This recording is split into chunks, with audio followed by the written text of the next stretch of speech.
name is Beck, and you're the Rabbi from another planet. Please like, share, and subscribe, and ring that little bell so you're notified when new videos drop. And I have been listening to Big Finish. I listen to a lot of Big Finish, I have to be honest, and I like pretty much most of the stuff I listen to. I think it's a pretty, they're a pretty good company, putting out a pretty good product, for the most part. The Big Finish I'm currently listening to the TimeLord Victorious entries. Not the best Big Finish, not the worst, which some of them actually have been, but not the best by any way, means, or form. So we're going to be going into them about why I'm less than enthused. I'm less than enthused because TimeLord Victorious just really hasn't worked out, which is so disappointing because I really, really wanted it to work out.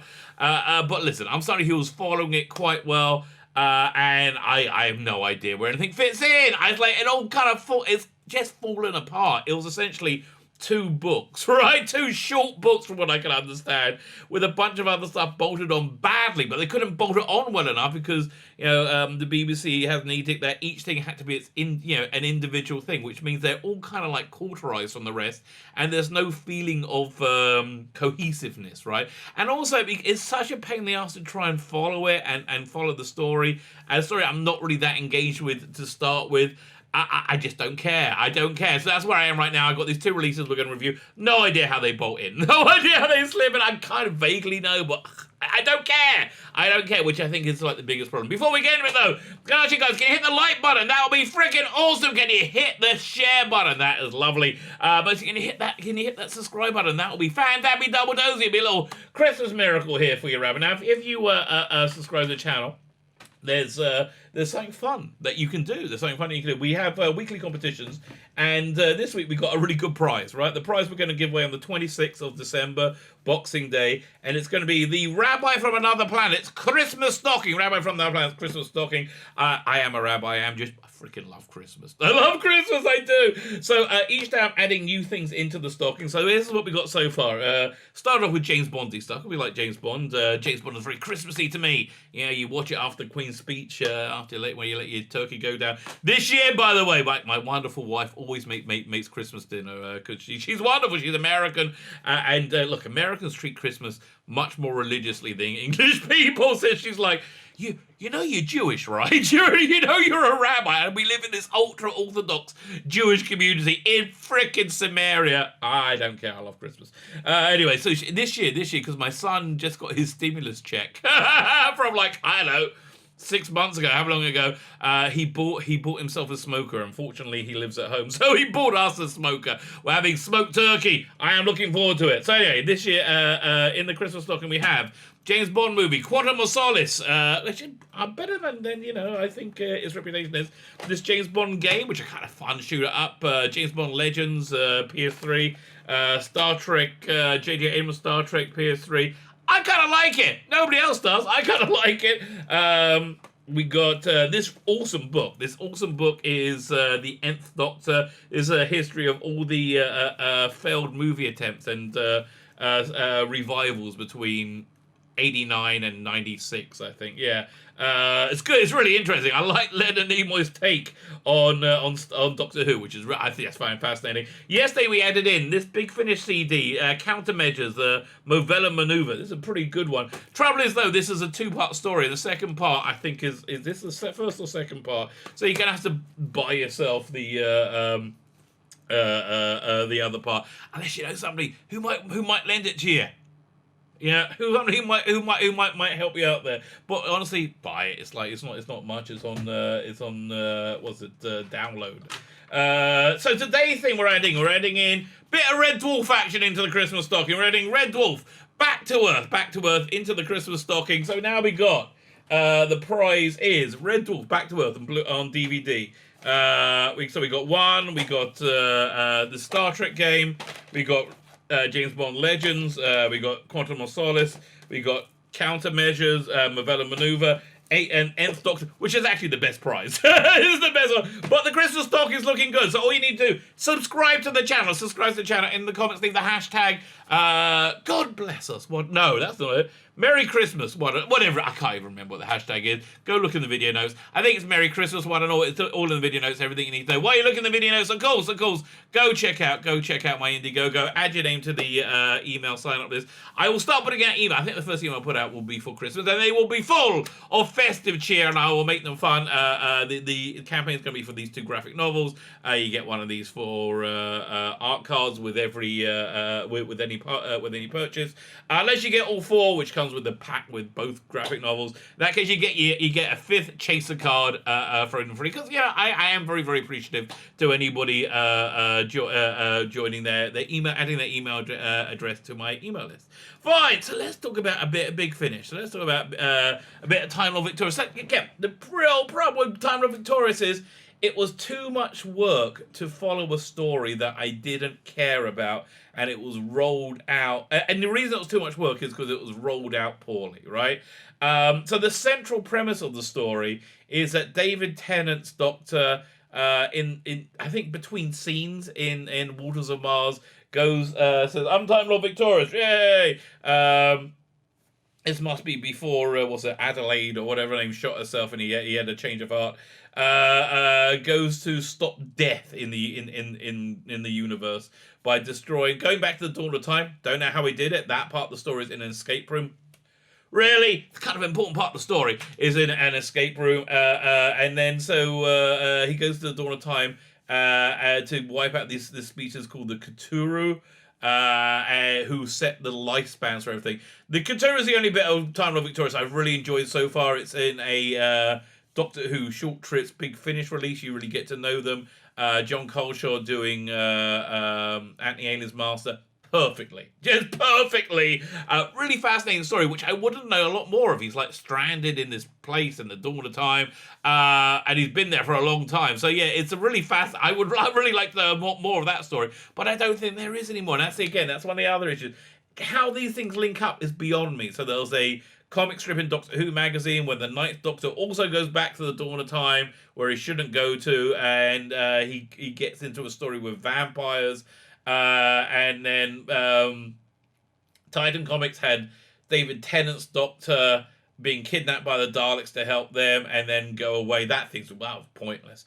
And that I think moved into the Paul McGann Big Finish releases, all of which have been a bit bad. This one isn't bad. It's by Lizzie Hopeley. And so listen, we're in a terrible state of affairs right now that whenever I see a female writer's name, I always go, oh God, really? Because there's been a real trend this year of Big Finish wanting to bring in more female writers, so clearly favoring them.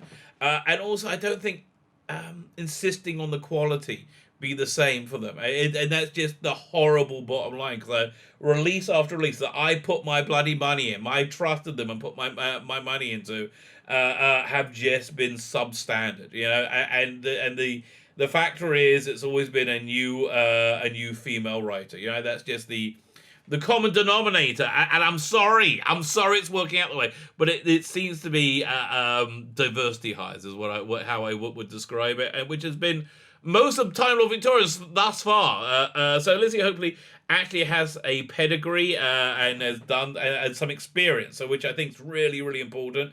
This story has an interesting premise. My vibe is the premise came from James Goss, who was the story architect for TimeLord Victorious. It's essentially supposed to be Die Hard on a Dalek time ship, with the Doctor being Bruce Willis. So yeah, and also they knew it was coming out in December. Why not make it kind of Christmassy somehow as well? That would have been really good. So the actual premise is really, really good. Execution, weak. Not weak. Weaker than you would hope, right? I wouldn't call it weak. It's weaker than you would hope, because it's a really nice premise. But firstly, we got this griping with the Daleks on this time ship.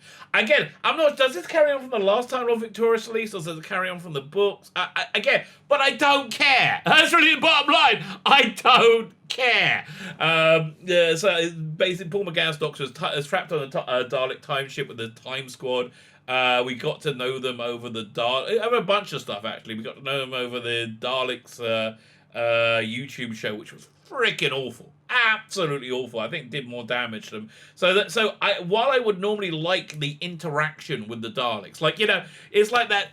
I think second season, Next Generation episode where Riker goes to work on a Klingon bird of prey, and the best thing about that story wasn't the story, but you got to see the everyday life of what it's like being a Klingon on a Klingon ship. So you got to see, the backbiting duplicity that is being a Dalek on Dalek ship. You got the Dalek commander, you got the Dalek strategist, you got the executioner, and they all basically want to kill each other. They all don't like each other. They all, and that stuff is absolutely great.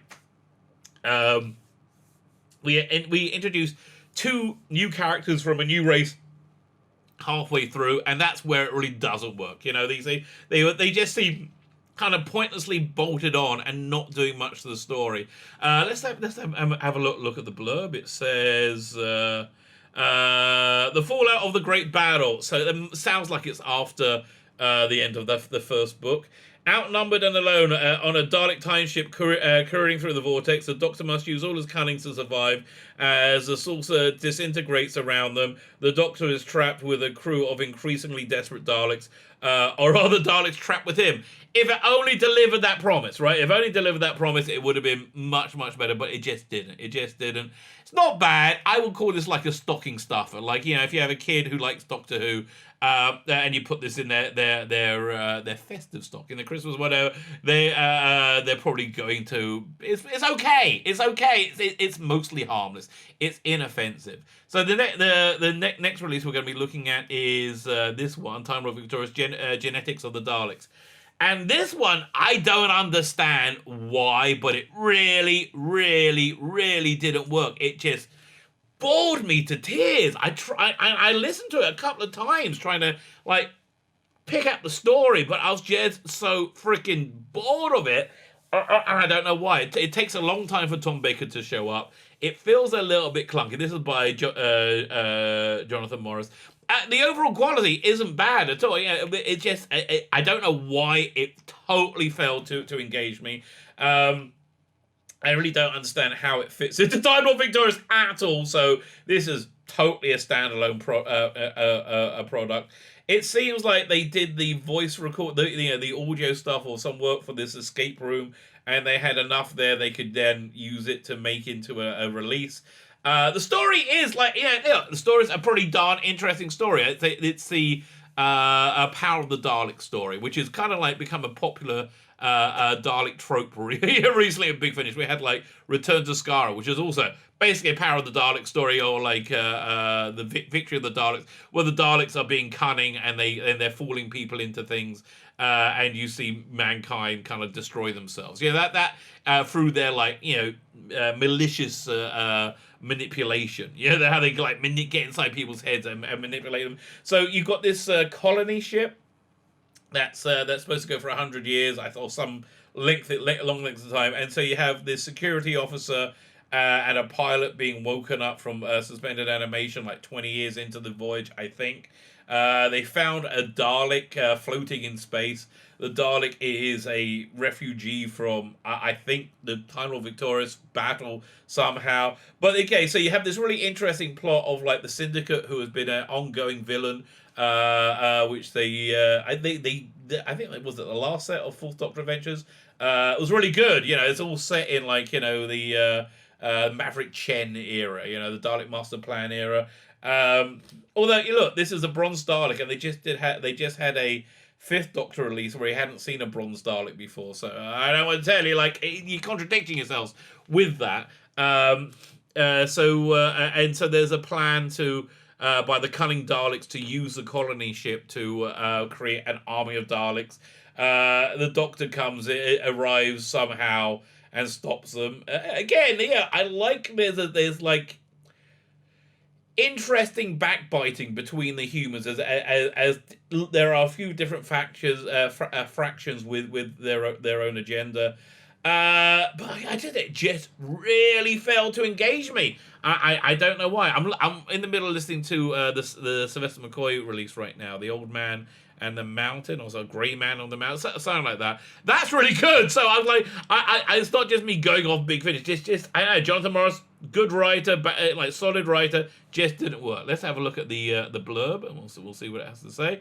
There are 10,000 humans and stations on the Starship Future. 10,000 humans expecting to wake up on a distant planet, their new home. 20 years into the journey, Starship Future takes on board fuel, but something else, something that's been waiting frozen in space for a very long time. Something malevolent, something with a plan. And that is true. It has a real genuine plan. You get the cunningness of the Daleks. Unless a doctor can help, it looks like the people of the Starship Future have no future at all. And again, good premise, represents the story, good blurb. For me, just did not work at all. It was just really, really boring. I was glad it was over. I listened to it a couple of times so I can pick up plot points that I missed because my brain switched off. A bit disappointing, really. So yeah, I would say not terrible stories. Really, genuinely not terrible stories. Not good stories either. Are they worth your time? Are they worth your money? Not really. Not really. I mean, I don't know. There's a whole TimeLord Victorious thing. Just very sadly, has fallen completely flat on its face.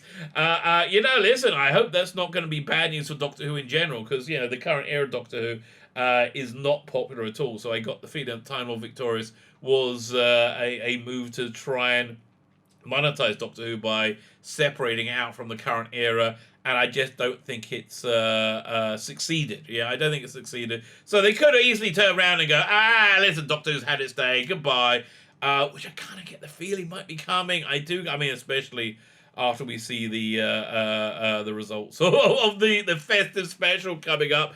So there you go. 2 more entries in TimeLord Victorious, completely disposable. So look, if you got money to burn or you want some expensive coasters, this might be for you. This might be for you. My name is Beck, and you the Rabbi from another planet. Please like, share, subscribe, and ring that little bell so you're notified when new videos drop.